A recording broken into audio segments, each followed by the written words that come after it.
அடுத்ததாக வந்து பார்த்தீங்கன்னா 1977 எழுச்சி அப்படின்னு சொல்கிறாங்க. அது தாவேக்காவுடைய அறிவுஜீவிகள் 1977ல் எம்ஜிஆருடையது. அது எப்படி சரியாக இருக்கும் அப்படின்னு தெரியல. அதுக்கு முன்பு வரை எம்ஜிஆர் அவர்கள்ன்றது ஒரு மாபெரும் சக்தியாக கிட்டத்தட்ட ஒரு கால் நூற்றாண்டுகளுக்கு மேலாக 1949லிருந்து அவர் காங்கிரஸ் ஆதரவாளராக இருந்து காமராஜருடைய அணுக்க தொண்டராக இருந்து அண்ணா அவர்களுடைய தம்பியாக 1949ல் அவர் கட்சி தொடங்குறப்ப அதுக்கு முன்னாடி தீகாவில் ஒரு இதில் இருக்கிறாரு. 1949ல் அண்ணா கட்சி தொடங்கும் போது ஒட்டனவர் எம்ஜிஆர் அவர்கள். அதிலிருந்து உங்களுக்கு 67, 77 எத்தனை ஆண்டுகள் பாருங்கள் உங்களுக்கு.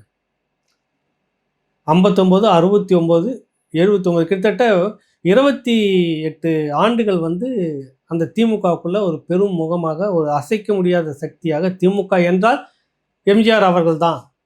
பிரச்சார பீரிங்க, அவரை விட்டா திமுகவுக்கு வெற்றி பெறுவதற்கு வாய்ப்பே இல்லை. சொன்னது யார்? அண்ணாவே சொன்னார். நீ வந்து பணம்லாம் கொடுக்காத, வந்து முகத்தை காட்டு மக்கள்கிட்ட பிரச்சாரத்தில், அது போதும் எங்களுக்கு அப்படின்னு அண்ணா அவர்களை எம்ஜிஆர் அவர்களை பார்த்து சொன்னது. இதுதான் அன்னைக்கு திமுகனுடைய ஒரு மாபெரும் சக்தியாக வெற்றிக்கு காரணமாக இருந்தது எம்ஜிஆர் அவர்கள் தான். அந்த எம்ஜிஆர் இந்த கணக்கு வழக்கு பிரச்சனை, கட்சி பிரச்சனை, குழப்படி இதெல்லாம் சேர்ந்து தூக்கி வெளியில் போட்ட பிறகு தொடர்ச்சியாக திண்டுக்கல் இடைத்தேர்தல், அதுக்கு அடுத்தது கோயம்புத்தூர் இடைத்தேர்தல், இப்படி பாண்டிச்சேரி கைப்பற்றாங்க. இப்படின்னு 3 வெற்றிகளுக்கு பிறகு வர இந்த தேர்தல் 77. இந்த 77ல் தான் வந்து மாபெரும் சக்தியாக எம்ஜிஆர் அவர்கள் உட்கார்றாரு. அன்னைக்கு வந்து பார்த்தீங்கன்னா அவர் கிட்டத்தட்ட எம்ஜிஆருக்கு வந்துட்டு ஒரு பெரும் ஆதரவாக இருந்தது ஒடுக்கப்பட்ட மக்களுடைய பிரதிநிதிகள், தலைவர்கள். அன்னை சத்தியவாணி முத்தி, இன்னும் இருக்கக்கூடிய ஆரிய சங்காரன், இதெல்லாம் இன்றைக்கி இருக்கிற இந்த தலைமுறைக்கு தெரியாது.